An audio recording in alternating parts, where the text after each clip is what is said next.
of Change News. This is Voice of Change Radio News. Good day, I'm Amanda Kumalo. A look at stories making the headlines. President Mnangagwa donates farming equipment, bus and vehicles to Solusi. In business news, Zimbabwe on point of economic transformation as investments grow. In regional and international news, Kenyans to enter South Africa visa-free from January. In sports, Raza named in World Cup team of the tournament. The news in detail.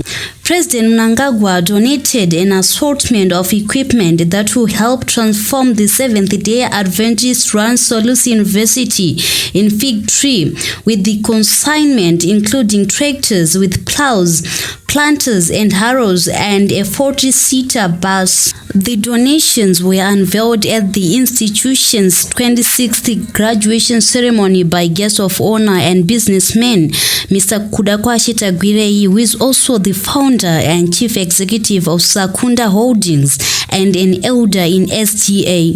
The graduation was held at the Beito at Solusi University with 371 students who graduated with degrees or diplomas, kept amid ululations and triumphant cheers from parents and loved ones. In a related development, a passionate plea from Chinoi High School to President Mnangagwa for the institution to be availed laptops has been fulfilled following the distribution of 20 gadgets last Friday. President Mnangagwa made the promise to the school on 30 September when he was about to leave after attending Chinoi University of Technology 13th graduation ceremony.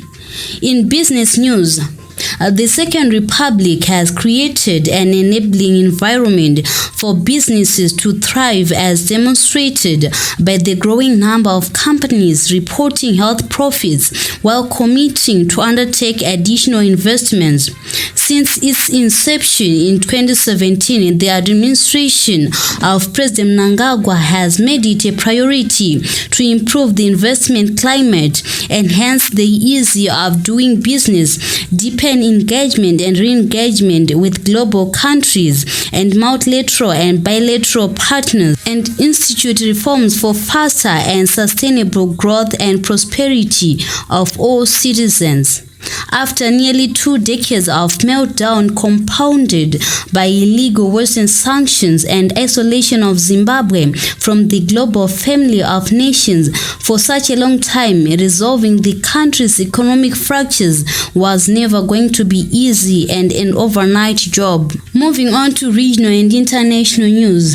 The presidents of South Africa and Kenya said Wednesday they have resolved a long-standing visa dispute, and Kenyans will be able to visit South Africa visa-free for up to 90 days in a calendar year. South Africans already get free visas on arrival in Kenya, while Kenyans were charged and required to provide proof of sufficient funds and return flight tickets. The new agreement is set to take effect on January 1.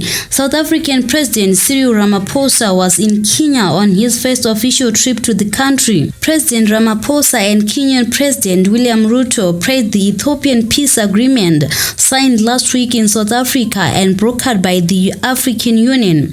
They appealed to the parties to ensure full implementation of the agreement to reach a lasting political settlement. And finally, in sports, Zimbabwe's all-rounder Skanda Raza has been named in the International Cricket Council's most valuable team of the tournament, following his brilliant performances at the just-ended ICC T20 Men's World Cup in Australia. The 36-year-old won many hearts at the tournament after leading Zimbabwe beyond the first round of the competition for the first time in 6 T20 World Cup appearances. The veteran all-rounder delivered a brilliant show with both bat and ball and finished as Zimbabwe's highest run scorer in the tournament.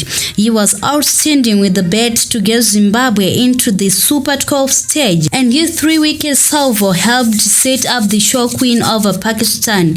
That ends this news bulletin.